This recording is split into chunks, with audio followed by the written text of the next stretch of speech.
સુરત મહાનગરપાલિકામાં હદ વિસ્તરણને પગલે શહેરનો ભાગ બનેલા સણિયા હેમાદમાં 6 વર્ષ વીતી જવા છતાં પાયાની સુવિધાઓનો અભાવ છે.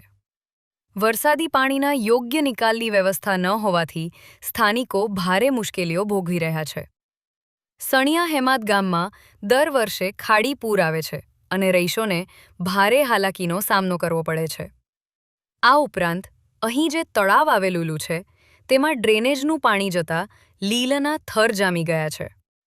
માજી સરપંચ સંજયભાઈ રામાનંદીએ જણાવ્યું હતું કે પહેલાં ખાડીપૂર આવતા હતા એટલે સુરત મહાનગરપાલિકામાં રજૂઆત કરી હતી, એટલે સ્ટોમલાઇન પાસ કરી અને એ સ્ટોમલાઇનને લઈને નાખતા બધી ડ્રેનેજ લાઇન તોડી નાખી છે.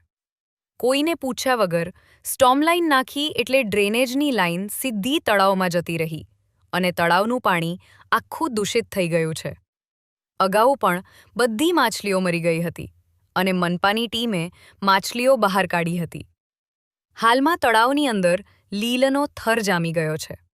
વધુમાં જણાવ્યું હતું કે અમારા ગામની અંદર છેલ્લા 5 વર્ષથી મિનિમમ 20 થી 25 જેટલા કેન્સરના દર્દીઓ છે.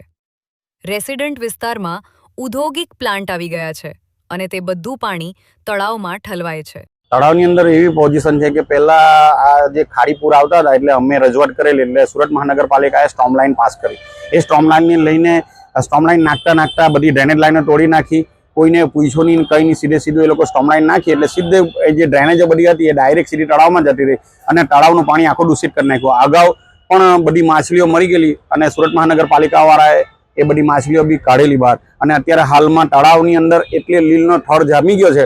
અને આ જે તળાવ છે એ તળાવની ભૌગોલિક પરિસ્થિતિ એવી છે કે 2014ની અંદર જ્યારે તળાવ સુકાઈ ગયેલું ત્યારે મારા ગામના વોટર વર્ક્સ પણ બંધ થઈ ગયેલા અને 2015-16માં સરકાર પાસે ગ્રાન્ટ લઈ અને અમે તળાવ બાંધીને આ જે તળાવની અંદર પાણીનો સંગ્રહ થાય એ જ વોટર વર્ક્સના ઝરણ રૂપે ત્યાં વોટર વર્ક્સ અમારું ચાલતું હતું. એટલે હાલની અંદર અત્યારે પરિસ્થિતિ એવી છે કે અત્યારે માનવ હાનિ તો કંઈ થઈ નથી, પણ અત્યારે ડ્રેનેજનું પાણી અંદર જાય છે અને તળાવ આખું લીલુંછમ થઈ ગયું છે.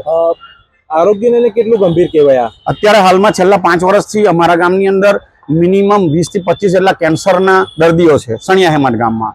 એટલે કહેવાનું તો એવું થાય છે કે આજુબાજુ જે બિન ઉદ્યોગિક એટલે મતલબ રેસિડન્ટ છે એની અંદર ઉદ્યોગિક બધા પ્લાનો આવી ગયા છે, એ બધું પાણીઓ તળાવમાં જ ઠલવાય છે. એક તરફ વોટર હાર્વેસ્ટિંગની સરકાર દ્વારા યોજના ચાલી રહી છે અને તમે કીધું એમ કે અમે આ તળાવનો પાણી માટે ઉપયોગ કરતા હતા અને આ પ્રકારે હવે ગંદકી, કેટલું યોગ્ય કહેવાય? બિલકુલ તમારી વાત એકદમ સાચી છે કે આ લોકોએ હવે જે ગ્રામ પંચાયત જે સુવિધા આપી તે સુવિધાને અને સુરત મહાનગરપાલિકાની અંદર સુવિધામાં ઝીરો.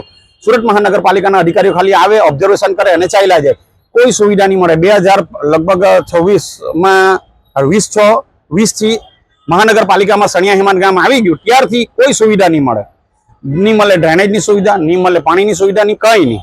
આ બાબતે તમે કઈ જગ્યાએ રજૂઆતો કરી ચૂક્યા છો? અમે એક પત્રકારને રજૂઆત કરેલી હતી ને લગભગ પત્રકારો સાથે વાતચીત કરેલી, કેમ કે અધિકારીઓ કોઈ સાંભળતા જ નથી. અમે અંદર કોર્પોરેશનમાં અમે જ્યારે ગયા ત્યારે એ લોકો કોઈ સાંભળતા નથી, એટલે અમે ટીવીના માધ્યમ અને પત્રકારોનો